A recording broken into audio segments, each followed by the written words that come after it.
Bonjour à tous et bienvenue à ce webinaire qui concerne la mise en place des workflows et le module analytique dans la solution Hello. Je suis donc Christopher Van Dorn, consultant projet et développement au sein de la société Hello Digital Office France et je vais donc vous accompagner sur ce webinaire pour les 45 prochaines minutes. À savoir donc que les micros sont actuellement coupés, mais vous pouvez poser des questions si vous en avez dans la partie chat. Je garderai quelques minutes à la fin pour pouvoir y répondre si vous en avez. Donc n'hésitez pas à les écrire.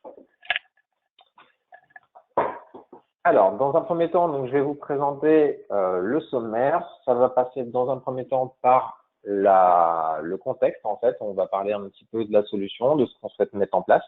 Puis on passera directement à la partie démonstration, où là, on aura dans un premier temps la prise en main de l'interface utilisateur et on ira directement dans le cœur du sujet avec une création, modification de workflow et un formulaire associé. Et ensuite, donc, on passera à la partie Hello Analytics pour tout ce qui est tableau de bord avec une création d'un tableau et également la manipulation des données. Tout d'abord, la société, donc qui nous sommes donc Hello Digital Office. C'est une société allemande située à Stuttgart qui a été créée en 1998, qui compte maintenant à peu près 520 employés dans le monde, dans plus de 40 pays, avec également 750 000 licences utilisateurs sur le marché, gérées par un parc de 850 partenaires Hello qui sont donc des intégrateurs. La gamme Office. Alors, les solutions que l'on propose, donc sur la première ligne, on peut voir la gamme de produits qui est en fonction de la taille du projet qu'on va mettre en place. Hello Office est plutôt destiné au TPE, alors que Hello Professional et Hello Enterprise ont des fonctionnalités un peu plus poussées.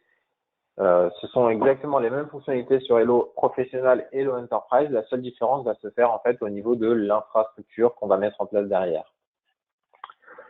Ici, pour la démonstration, on utilisera notamment Hello Professional, puisque le sujet d'aujourd'hui concerne les workflows et analytics, qui sont des éléments contenus de base dans la solution Hello Professional et Hello Enterprise. La deuxième ligne, ici, correspond aux modules complémentaires utilisés dans la GED pour des projets et on va utiliser donc pour ajouter des fonctionnalités clés à la GED, notamment donc soit de la LADRAD, l'intégration au niveau des ERP et enfin pour HelloXC, donc c'est tout ce qui va concerner les emails. Les fonctionnalités en standard. Donc, ce qu'il faut savoir, c'est que Hello apporte en standard un large spectre de fonctionnalités. Un projet peut en utiliser certaines et en occulter d'autres. Et également, sur un deuxième projet, on va pouvoir, par exemple, même au sein de la même société, on va pouvoir avoir besoin d'autres éléments. J'ai pris ici donc en exemple les différents éléments dont on aura besoin aujourd'hui pour la démonstration, à savoir donc la partie indexation qui est centrale avec le système de workflow. Mais on va avoir également besoin des formulaires qui vont se représenter au niveau d'indexation et au niveau des workflows, et également donc Analytics pour tout ce qui va être tableau de bord et suivi. J'ai également mis en avant le fil d'actualité. C'est pas une fonctionnalité primordiale, mais on va pouvoir également s'en servir pour pouvoir communiquer entre plusieurs utilisateurs. On le verra rapidement ensemble.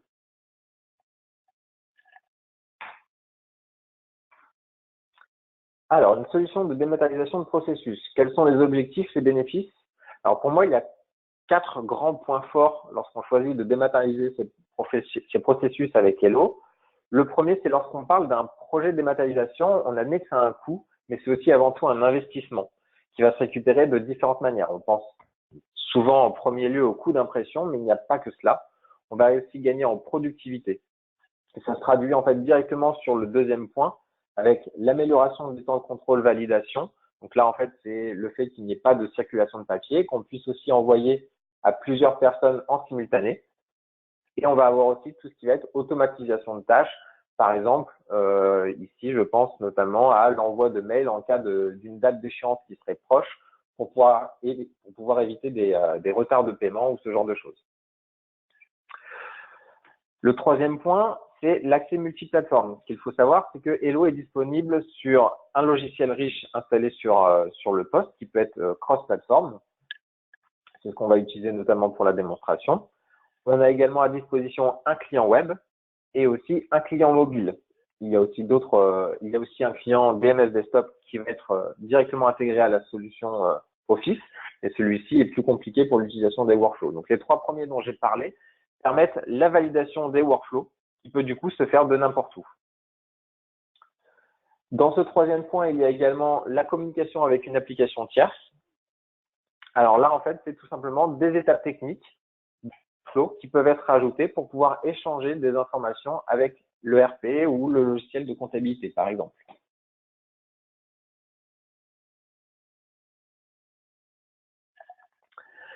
Enfin, le quatrième point, l'accès aux documents et le suivi global en temps réel. Donc, le dernier point, c'est également primordial lorsqu'on souhaite avoir un point de vue plus global sur la situation.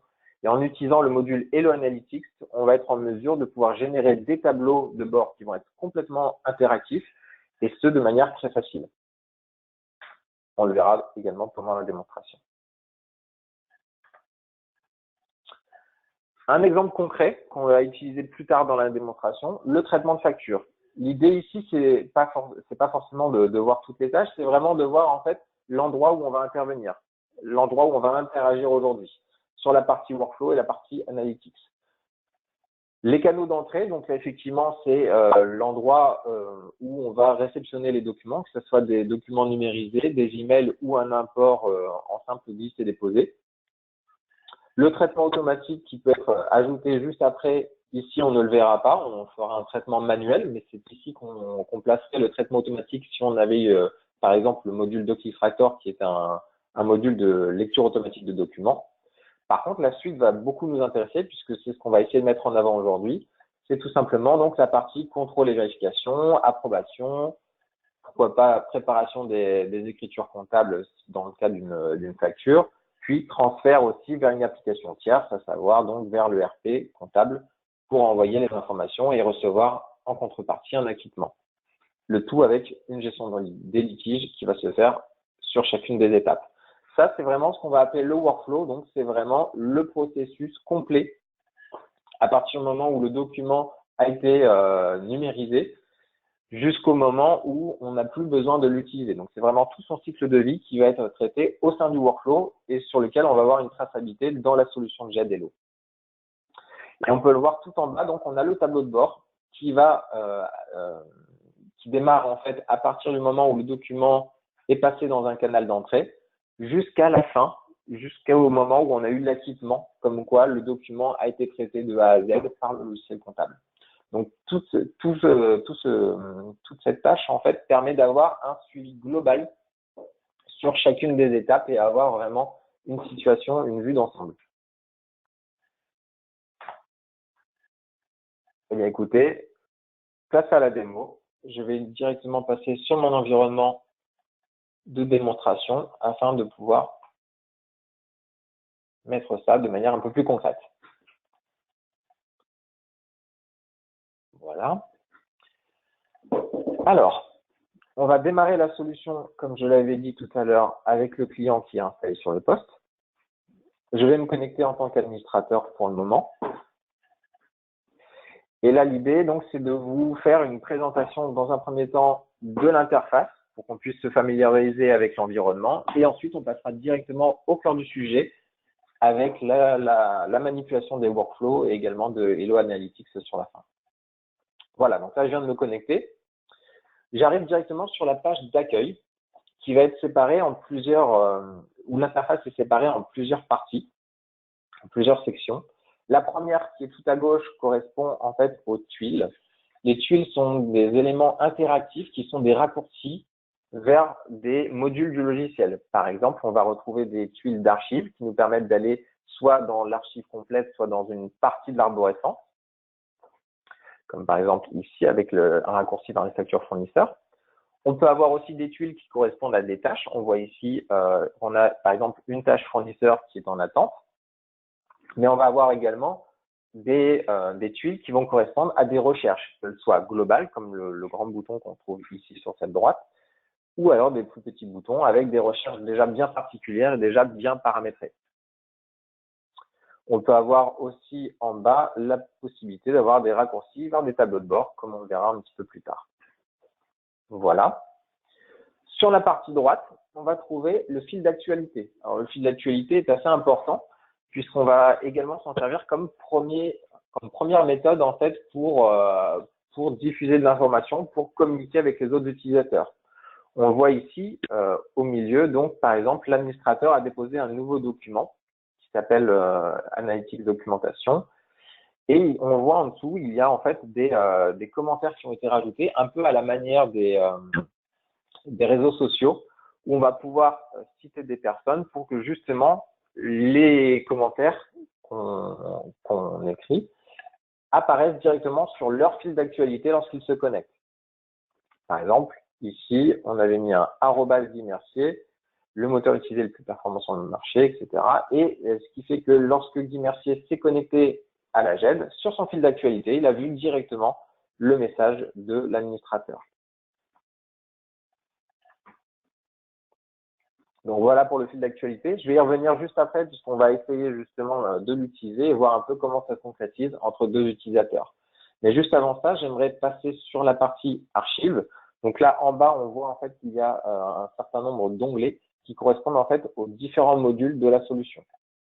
On ne les verra pas tous aujourd'hui. On va principalement s'intéresser à la partie archives et à la partie tâches. Je vais cliquer sur ma partie archives. Et directement, j'arrive en fait dans les archives Hello avec l'ensemble des documents qui y sont stockés. On peut observer cette fois-ci que l'interface a été légèrement modifiée. On va avoir cette fois-ci 3 parties. La partie gauche avec l'arborescence dans laquelle on peut naviguer avec les dossiers, sous-dossiers et également la liste des documents. Sur le milieu, on va avoir une partie prévisualisation du document.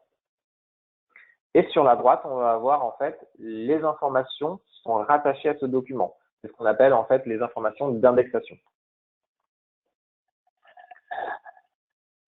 Et juste en dessous, on retrouve donc le fil d'actualité avec les commentaires s'il y en a. Alors, on va utiliser ce premier moyen de communication pour, par exemple, rajouter un document. Alors, on va le rajouter au niveau de la documentation, par exemple. Donc là, je fais tout simplement glisser-déposer mon document et j'arrive sur cette fenêtre. Cette fenêtre, c'est quoi? C'est une fenêtre de qualification de mon document. À savoir qu'on va d'abord, dans un premier temps, sélectionner une typologie. En fonction de la typologie, je n'aurai pas les mêmes informations qui me seront demandées. Par exemple, pour une facture, on va demander un certain nombre d'informations comme des montants, des noms de fournisseurs, etc. Alors que si je vais sur un email, par exemple, on va plutôt me demander le destinataire et aussi l'expéditeur. Je vais rester en entrée libre, puisque là, on n'a pas besoin d'avoir une grande qualification sur ce document. On va juste essayer de communiquer avec. Voilà, donc mon document se trouve ici. J'ai toujours ma partie prévisualisation qui se fait à cet endroit-là. Et je vais avoir sur la partie droite, donc, le fil d'actualité. Et ce que je vais faire ici, c'est que je vais tout simplement demander à un utilisateur de diffuser, par exemple, le document aux personnes qui sont dans son service. Alors, je vais cliquer sur le bouton mention pour venir préciser une personne. Je vais, par exemple, l'envoyer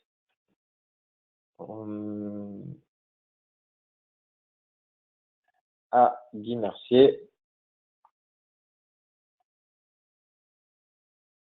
Et je vais lui dire merci de diffuser le document.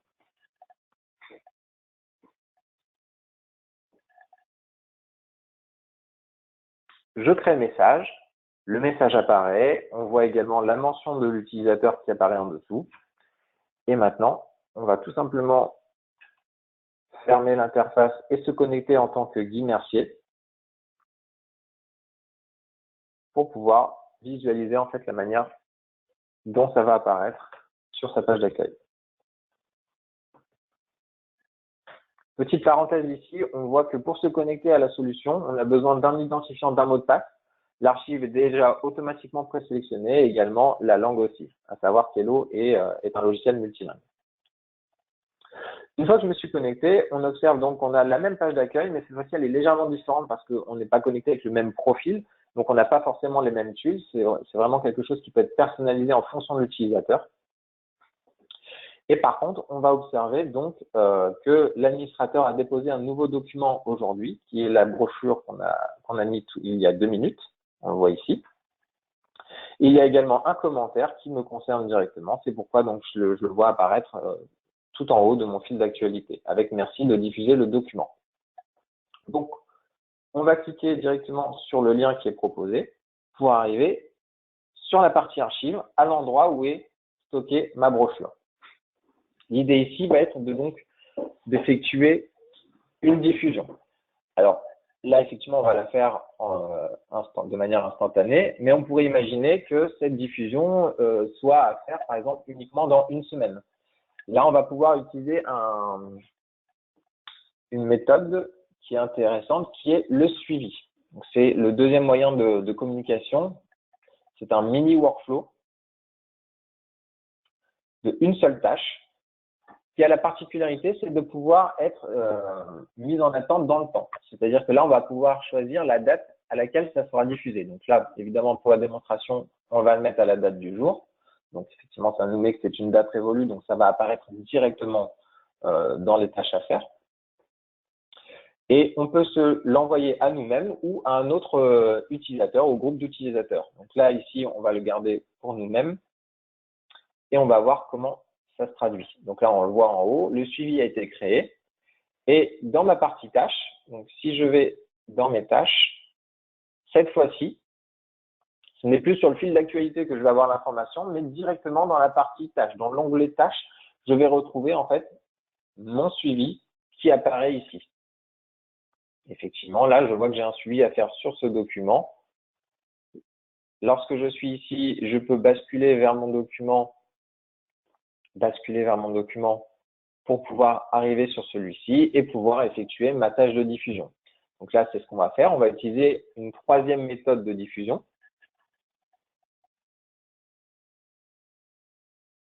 qui s'appelle processus ad hoc. Le processus ad hoc, c'est quoi? C'est un workflow déjà un petit peu plus complet que la partie suivi qui va être déjà préstructuré. L'avantage, c'est que on n'a pas besoin d'avoir de prérequis pour l'utiliser. Il n'y a pas besoin de mettre à plat pour le moment les workflows de validation. C'est vraiment quelque chose qu'on peut utiliser à n'importe quel moment et qui va être déjà un petit peu plus formel par rapport à la tâche de suivi ou encore l'utilisation du fil d'actualité. Ici, on va être sur quelque chose qui va être formel puisque en fait l'information va être stockée par rapport au document. On va pouvoir la retrouver dans le temps et ça va être stocké de manière durable. Ici, comment ça se présente? Tout simplement, on a déjà dans un premier temps le choix entre l'approbation ou la prise de connaissance.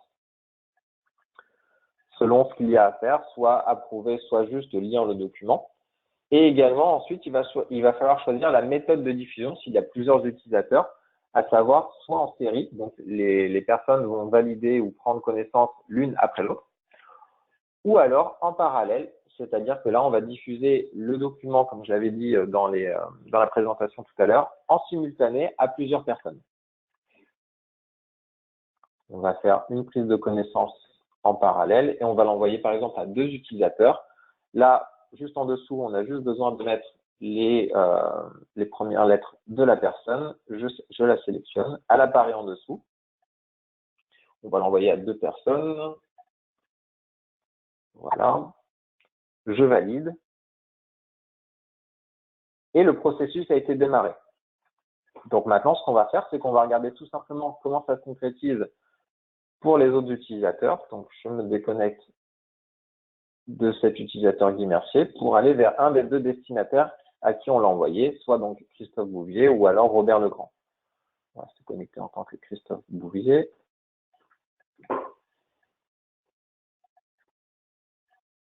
Et là, on va arriver donc sur encore une interface un peu différente, qui sera peut-être un petit peu plus fournie, mais moins que celle de l'administrateur. Et on voit qu'on a une tâche en attente. Si je vais dessus, je retrouve ma brochure, qui cette fois-ci est un processus. Alors, la différence par rapport au suivi, c'est qu'effectivement, on va avoir un affichage de processus qui va être enregistré. Si je regarde ici, voilà, on a un processus qui a été démarré automatiquement pour 2 personnes avec une prise de connaissance. Voilà, je le réorganise. Donc, qui est envoyé à 2 personnes en simultané, Christophe Bouvier et Robert Legrand, avec une confirmation de prise de connaissance. Une fois que les 2 personnes ont pris connaissance, la donnée est rassemblée et on renvoie donc à l'utilisateur premier le fait que tout le monde a pris connaissance de son document. Donc voilà un petit peu la génération de ce workflow qui a été fait de manière complètement automatique et de manière très simple aussi pour un utilisateur.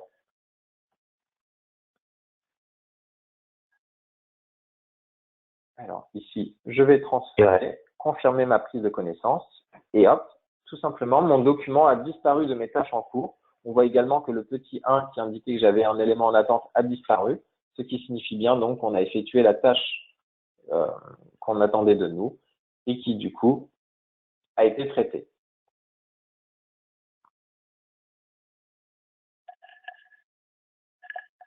Pardon. Voilà. Je vais revenir donc en tant que administrateur et cette fois-ci, on va s'intéresser maintenant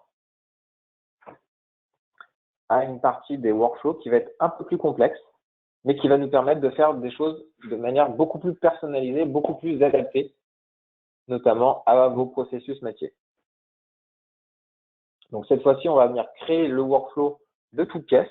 Donc on va partir d'un modèle existant et on va venir rajouter un élément pour voir un peu comment ça se concrétise, comment on va pouvoir créer et adapter les processus par rapport à vos besoins dans le quotidien. Je me place donc sur la création de processus. On va retrouver un petit peu la même interface qu'on avait tout à l'heure, sauf que cette fois-ci, elle peut être un peu plus complète et on va surtout pouvoir interagir avec. Voilà, donc je me place sur cette interface. Alors, ce qu'il faut savoir, c'est que l'interface est, voilà, les éléments sont complètement modifiables. On peut l'afficher vraiment comme on le souhaite. C'est vraiment très interactif à ce niveau-là. Je vais dans un premier temps vous présenter ce processus qu'on va utiliser aujourd'hui. Et puis après, on va essayer de le modifier pour voir un peu comment on procède pour pouvoir rajouter ou modifier un processus.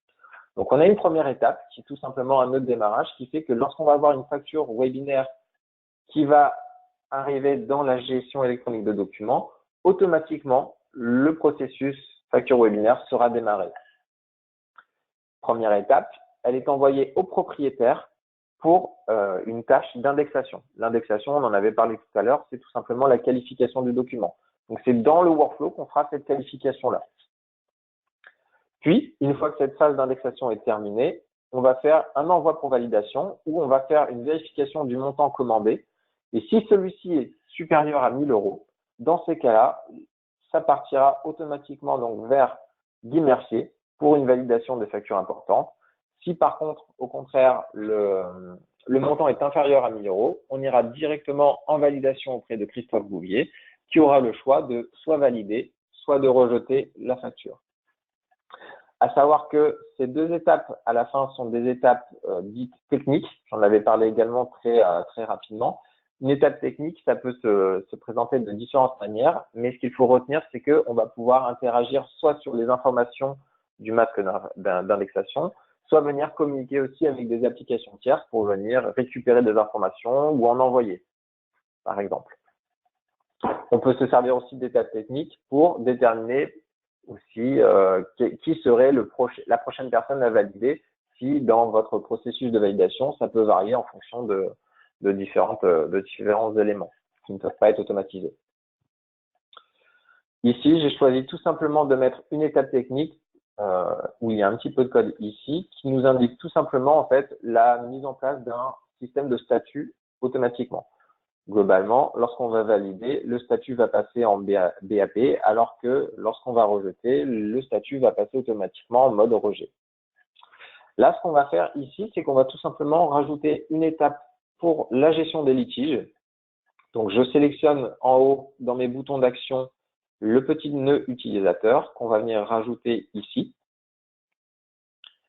Et on va venir faire un lien entre la validation finale et cela, et également ensuite, dans l'autre sens, Voilà. Je reprends mon nœud, on va le qualifier un peu mieux, puisque là pour l'instant il a un nom générique, on va le qualifier en litige.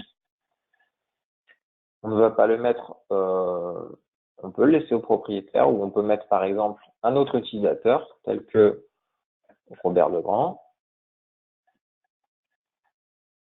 J'ai oublié de valider. Voilà. Et donc voilà, là on a vraiment modifié la structure de notre workflow, où on est venu rajouter en fait tout simplement la partie litige. Là effectivement on l'a fait de manière très simple, ça pourrait être bien sûr de manière beaucoup plus complexe. Petite information qui est intéressante aussi, c'est qu'on a la possibilité de gérer les conflits, notamment si par exemple une personne met trop de temps à répondre, on va pouvoir être en mesure de pouvoir faire bifurquer le workflow vers une autre branche spécifique. Dans le cas où la personne mettrait trop de temps à répondre, on pourrait envoyer vers une autre personne ou avertir d'autres personnes, avec une durée de temps qui est gérable à cet endroit-là, avec l'exclusion des week-ends possibles. Voilà, je valide. Donc là, on a modifié notre processus. On a pu voir ensemble donc le processus qu'on avait au début, qu'on a pu modifier avec l'ajout d'une tâche. Maintenant, ce qu'on va faire, c'est qu'on va venir modifier le formulaire qui est associé à notre document. Pourquoi? Parce qu'en fait, on va venir interagir sur les factures webinaires qui sont stockées ici. Et on va avoir des formulaires de ce type-là qui vont y être associés, où on va reprendre en fait dans le formulaire les différentes informations d'indexation, mais mis en forme de manière un peu différente. Donc là, l'idée, ça va être de venir rajouter une information et de voir surtout comment on peut interagir sur cette mise en place des informations et les interactions qu'on a avec. Je vais aller donc dans la partie créateur de formulaire. J'avais préparé déjà un formulaire pour mes factures webinaires et dans ma partie basique, je vais venir ici, donc je vois la partie création de formulaire qui correspond en fait à ce qu'on va avoir ici en rendu. Mais ici, je peux venir interagir dessus. Donc, je vais venir rajouter un champ qui sera le champ statut qui pourra nous permettre d'avoir la visualisation du statut. Puisqu'on l'a vu tout à l'heure, on avait deux étapes techniques qui venaient l'alimenter automatiquement. Donc, je rajoute un champ entrée dans lequel je vais venir sélectionner le champ statut que j'avais au préalable créé. Voilà. Je vais le mettre protégé en écriture afin que les utilisateurs ne puissent pas le modifier et qu'il soit là juste en visuel. Et je vais enregistrer ma modification. Ici, je vais juste recharger pour voir en actualisant. Voilà. Et là, en ayant actualisé, on voit que mon statut est apparu et qu'on a bien le statut qui est implémenté à cet endroit-là. Donc là, c'était une facture qui était terminée, donc elle était en BAP. Mais on va le voir maintenant pour une facture qu'on va venir rajouter. Donc, pour cela, je vais basculer sur ma boîte de réception. La boîte de réception, pour vous l'expliquer rapidement, en fait, c'est un petit peu l'antichambre de la gestion électronique de documents, des archives, en fait. C'est ce qui va faire l'interface entre votre scanner, par exemple, et les archives. À savoir que ici, les documents vont être réceptionnés. Ils ne sont pas encore qualifiés, donc ils ne sont pas encore envoyés dans la GED, mais ils sont déjà disponibles pour l'utilisateur qui doit les traiter. Donc là, on a notre facture du jour qu'on va traiter. On va tout simplement venir ici, non pas l'indexer complètement, mais uniquement la qualifier en tant que facture webinaire, sans renseigner les informations. On pourrait le faire ici, il n'y a pas de souci. Mais là, on va se servir du workflow pour pouvoir faire cette étape-là. Donc, je vais tout simplement la qualifier en tant que facture webinaire et je valide. Là, automatiquement, à partir du moment où mon document était qualifié, j'avais mis en place donc un dépôt automatique, ce qui fait que mon document a disparu de ma boîte de réception et est automatiquement allé se ranger au bon endroit pour les factures webinaires. Si je bascule vers le dernier élément qui a été enregistré, on retrouve ici notre facture du jour, du 12/06, qui a été stockée ici. Pour l'instant, on voit par rapport aux autres factures, elle n'a pas d'information d'indexation. Si je bascule sur une autre facture, on voit que là, elle est complètement renseignée. Si je reviens sur la nôtre, elle est entièrement vide pour le moment. Autre élément qu'on va pouvoir visualiser ici, c'est qu'on a un workflow qui a été démarré automatiquement pour notre facture. On le voit d'ailleurs, on a notre partie litige qui a été prise en compte, c'est ce qu'on avait créé tout à l'heure, qui a été rajouté. Là, donc, ça a été démarré le 12 juin à 10h30 et c'est actuellement dans la tâche d'indexation auprès de l'administrateur. On va aller regarder donc dans la partie tâches et lorsque je rafraîchis, donc effectivement, là, je vois apparaître ma tâche automatiquement. À savoir que là, j'ai rafraîchi pour que ça apparaisse directement. Si on ne fait rien pendant X minutes, c'est quelque chose qui est paramétrable, l'interface se rafraîchit d'elle-même pour afficher le petit 1 et vous indiquer que vous avez une tâche en attente si jamais c'est un autre utilisateur qui vous l'a envoyé. Donc, j'arrive sur mon interface des tâches et là, un petit peu à la même manière donc, que les archives, je vais retrouver une interface donc avec la prévisualisation de mon document et sur la partie centrale, les différentes informations d'indexation à qualifier. Alors,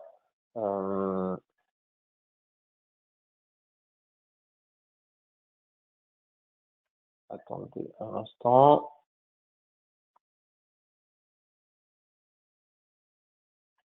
Je vais juste redémarrer mon interface. J'ai eu un petit bug graphique tout à l'heure.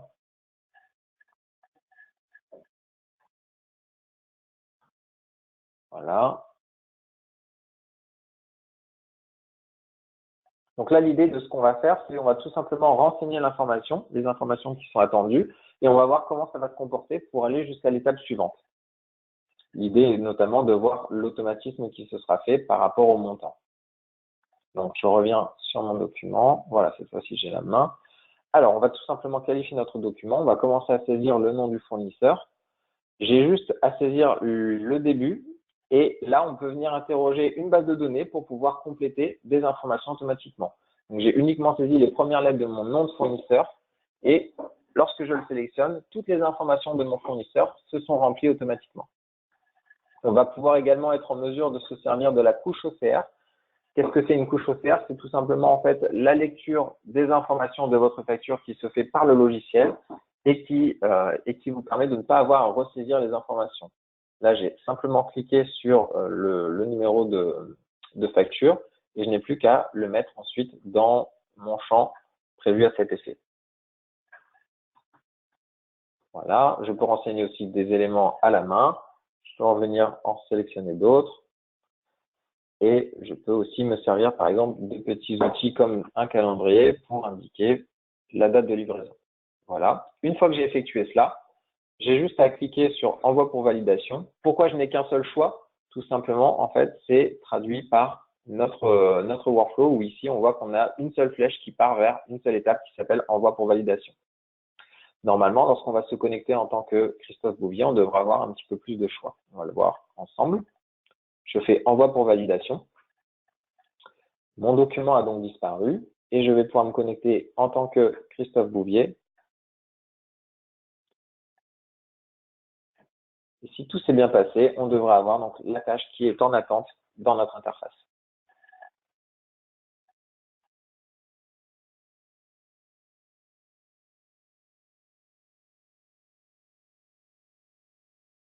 Voilà, donc on voit qu'on a un petit 1 sur la partie tâches. Je bascule vers mes tâches. Alors, on peut le faire à partir d'ici, mais on peut aussi se servir des tuiles pour pouvoir basculer automatiquement vers l'onglet tâches, comme je viens de le faire. On voit donc notre facture qui est en attente. Hop. Si je clique sur mon processus, on voit cette fois-ci que la phase d'indexation est passée en vert. Elle a été démarrée donc à 10h30, elle a été terminée à 10h35. Un test a été fait pour l'envoi pour validation pour tester le montant. Il était bien inférieur à 1 000 €, donc c'est passé directement à Christophe Bouvier, qui maintenant devrait avoir 3 choix, puisqu'on voit 3 flèches qui partent vers l'extérieur, à savoir la validation, le rejet ou le litige.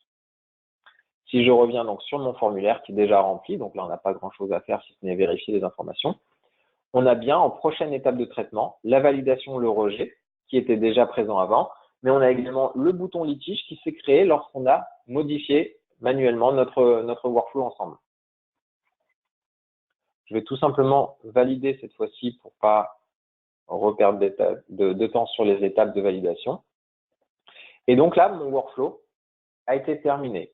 Comment je peux m'en assurer? Si je vérifie dans la partie archive, alors je crois que c'est celle-ci, je reviens sur ma partie workflow et on voit donc qu'elle arrive à 10h35 chez Christophe Bouvier et qu'elle a été validée à 10h36. L'étape technique de validation a été faite et ensuite le workflow était terminé. Voilà, l'étape technique se concrétise ici. On voit bien que le statut est passé automatiquement à BAP. Sachant que nous ne l'avions pas renseigné manuellement, ça a été fait de manière complètement automatique. Donc ça, c'est très important puisque la partie automatisme, c'est uniquement par le biais des workflows complexes, comme on vient de le voir, que ça peut être produit. Donc voilà pour la partie workflow.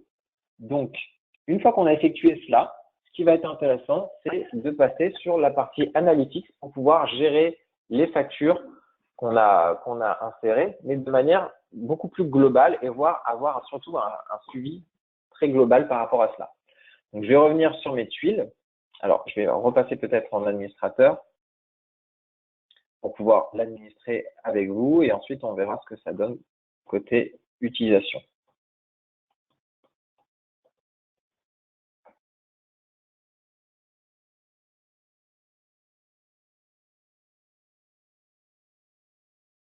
Donc là, concrètement, ce qu'on va effectuer, ça va être le paramétrage d'un histogramme dans la partie analytics que j'ai déjà préparé. Donc, j'ai déjà commencé à préparer un tableau de bord pour nos factures webinaires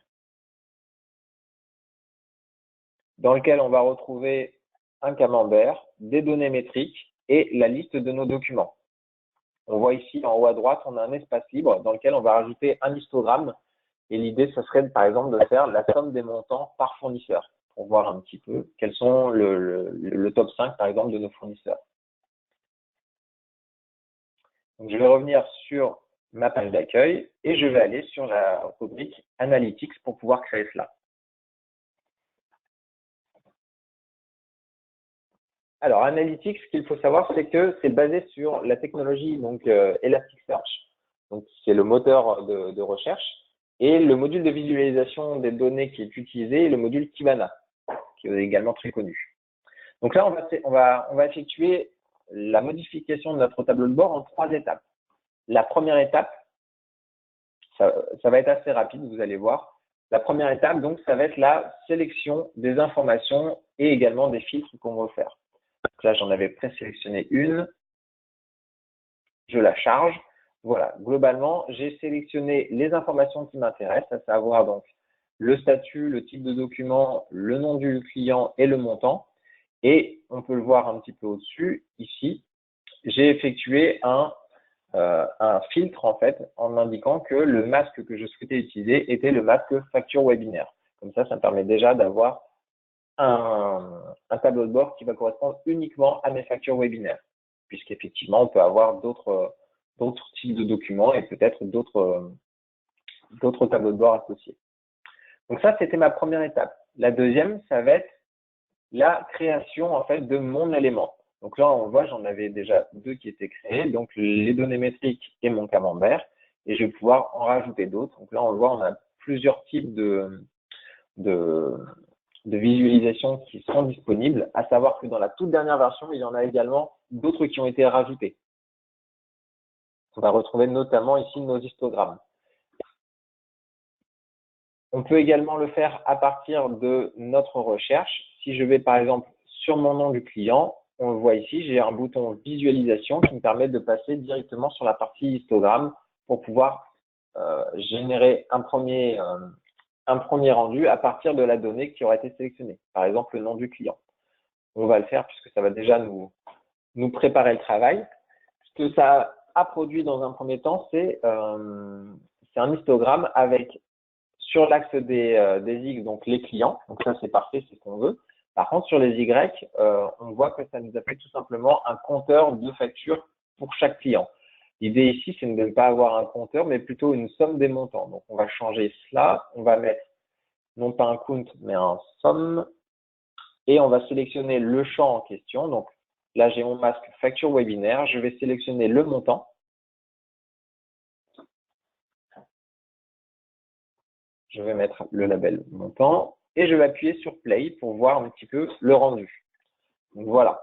Donc là, on voit qu'on a à peu près un montant de 850 € pour le client Art et Déco et ça descend jusqu'à 20 € pour notre client Chocho Chocolat. Donc, on va garder cet histogramme tel qu'il est présenté ici et on va le sauvegarder.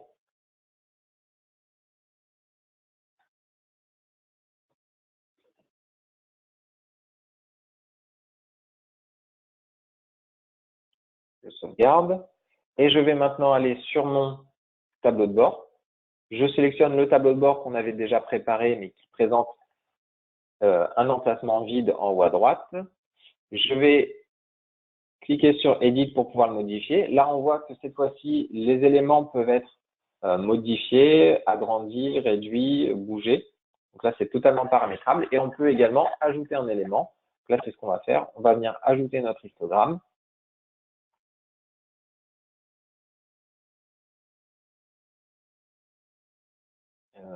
Hop. Ah oui, d'accord. Il s'était ajouté en dessous. Donc, on va le modifier de place. On va le réduire déjà en taille pour être sûr que ça rentre. Et on va venir le modifier, le mettre en haut à droite. Voilà. Et là, on va ajuster la taille. Hop.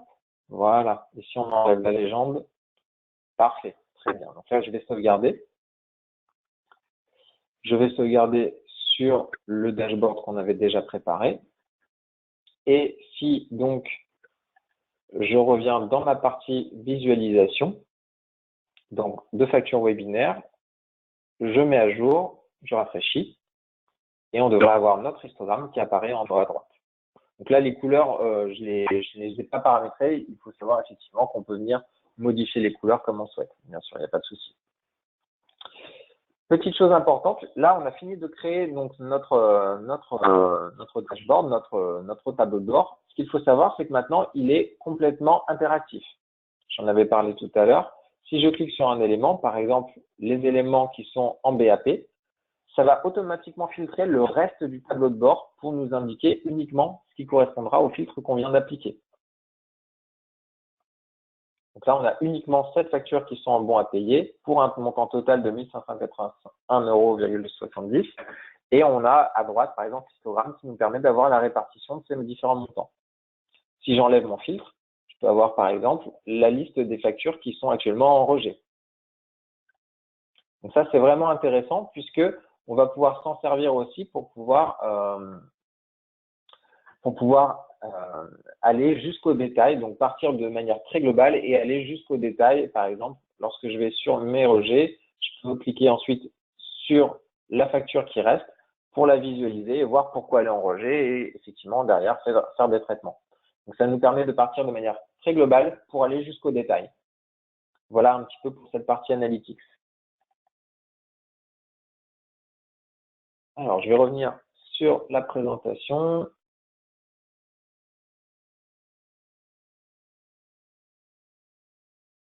Hop. Juste en résumé rapidement, pour vous rappeler un petit peu ce qu'on a pu voir aujourd'hui sur les différents modes de workflow qui peuvent être intégrés dans Hello. On a vu le fil d'actualité qui apparaît notamment sur la page d'accueil, mais qui reste quand même informel. L'avantage, c'est qu'il a quand même une très grande souplesse puisqu'on peut mettre vraiment n'importe quel commentaire à ce niveau-là. On a également les suivis qui apparaissent cette fois-ci dans les onglets tâches, mais qui restent toujours de manière informelle, qui peut avoir aussi l'intérêt, c'est d'être diffusé plus tard dans le temps. On a vu les processus ad hoc qui étaient soit la prise de connaissance, soit l'approbation de manière en série ou en parallèle, qui apparaît également dans la partie tâches, qui reste, ma foi, cette fois-ci formelle, mais relativement simple. Et on a vu aussi de manière un peu plus poussée, cette fois-ci, les workflows plus complexes qui apparaissent également dans la partie tâches, qui sont bien sûr formelles, puisque cette fois-ci, ça va être stocké de manière durable, qui peuvent être complexes et qui peuvent aussi Et ça, c'est la particularité de ces workflows-là, avoir une partie d'automatisation qui est possible à cet endroit. Pour terminer, donc j'aimerais juste aussi ouvrir sur le fait que Hello, c'est également la possibilité d'intégrer des solutions qui sont pré-packagées, pré-paramétrées pour un domaine particulier, ce qui vous permet d'avoir par exemple une base ou une structure de démarrage pour un projet si vous partez de zéro. Ça peut être la gestion des factures, ça peut être la gestion des emails, des contrats, une gestion RH, notamment avec le passage du RGPD il n'y a pas très longtemps, ou la gestion des visiteurs et encore la gestion de la connaissance. Quelques références. L'idée ici, c'est juste de vous montrer que le domaine du possible avec Hello est très vaste et qu'on a des clients dans des secteurs qui sont très variés. Pourquoi cela? Tout simplement, vous avez pu le voir avec moi sur la partie workflow. On peut aller sur du paramétrage qui va être vraiment très poussé par rapport à vos besoins, qui vont être très calqués par rapport à vos besoins, ce qui nous permet vraiment de nous adapter à n'importe quel type de client. Les prochains webinaires, donc, si vous souhaitez vous inscrire, il y a vendredi 29 juin la gestion des emails avec la solution HelloXT et la gestion des factures fournisseurs le mardi 10 juillet de 10h à 10h45, où cette fois-ci, l'accent sera mis un petit peu plus sur la partie lecture automatique des documents, reconnaissance automatique des documents, ce que nous avons fait aujourd'hui manuellement, ça peut être automatisé, la partie remplissage d'indexation. Voilà. Bah, écoutez, merci déjà de votre attention. Et puis, comme je vous l'avais dit tout à l'heure, je vais garder quelques minutes là si vous avez des questions. Également, si vous souhaitez me les poser plus tard, vous retrouverez mes coordonnées juste au-dessus avec mon adresse mail et mon numéro de téléphone.